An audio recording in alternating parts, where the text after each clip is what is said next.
Грците денеска повторно гласаат на парламентарни избори на кои лидерот на Нова демократија Кириакос Мицотакис бара апсолутно мнозинство во новиот владин состав и каде според анкетите се очекува убедлива победа на конзервативците.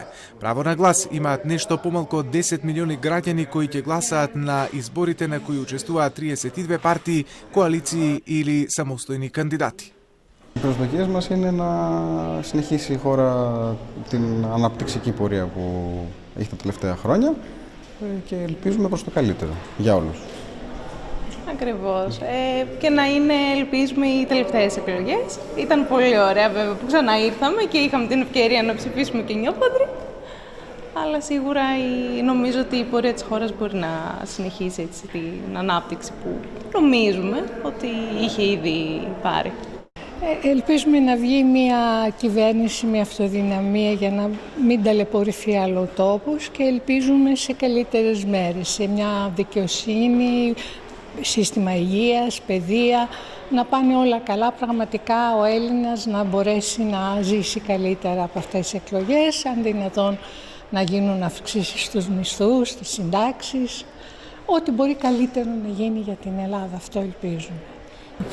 Να υπάρχει μια κυβέρνηση η οποία θα κυβερνήσει και να δούμε καλύτερες μέρες.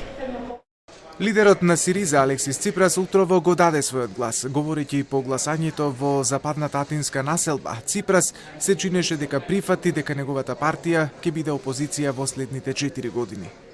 Στη σημερινή τελική και κρίσιμη εκλογική αναμέτρηση και μάλιστα με το σύστημα της ενισχυμένης αναλογικής που δίνει 50 έδρες μπόνους στο πρώτο κόμμα, κρίνεται ποιος και πώς θα κυβερνήσει την επόμενη μέρα, κρίνεται δηλαδή η ζωή μας τα επόμενα 4 χρόνια, αλλά κρίνεται και η ποιότητα της δημοκρατίας.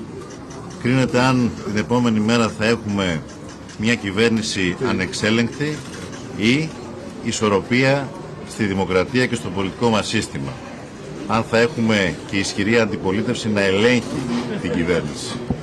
48-годишниот шеф на левичарската партија Сириза беше премиер од 2015 до 2019 година за време на некои од најтурбулентните години од речиси децениската финансиска криза во Грција. Политичката кампања на Сириза во пресред на претходните избори многумина ја оценија како премногу негативна, фокусирајќи се премногу на скандалите што ја погодија владата на Мицотакис при крајот на неговиот мандат. Дали конзервативниот лидер ќе успее да формира влада и колку таа ќе биде силна, може да зависи од тоа колку партии ќе го надминат прагот од 3% за влез во парламентот. Утринава својот глас го даде и грчкиот конзервативен лидер Κυριάκος Μητσοτάκης.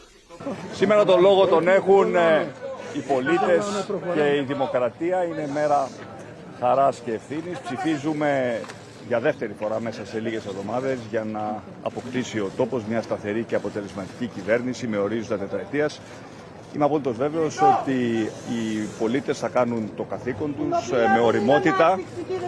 με ωριμότητα, θα ψηφίσουν για την προσωπική τους ευημερία, για το καλό το δικό τους, για το καλό της οικογένειάς τους, αλλά θα ψηφίσουν και για μια πατρίδα σταθερή η οποία θα προσφέρει τελικά συνθήκες ευημερίας και κοινωνικής ισότητας για όλες τις Ελληνίδες και για όλους τους Έλληνες. Εύχομαι καλή ψήφο και εύχομαι η συμμετοχή σε αυτήν την εκλογική διαδικασία να είναι αυξημένη σε σχέση με την κάλπη της 21ης Μαΐου. Неговиот говор во кој тој даваше забелешки на новинарите по гласањето накратко беше прекинат од демонстрант со транспарент на кој пишуваше "Застанете со бегалците".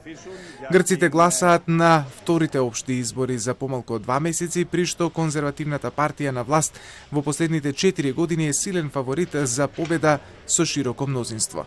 55-годишниот конзервативен лидер очекува втор 4-годишен мандат како премиер, откако неговата партија Нова демократија победи со огромна разлика во мај, но не успеа да добие доволно пратенички места за да формира влада. Со новиот изборен закон, кој сега ја фаворизира победничката партија со бонус места, тој се надева дека ќе освои доволно места за да формира силно мнозинство во 300 члениот парламент.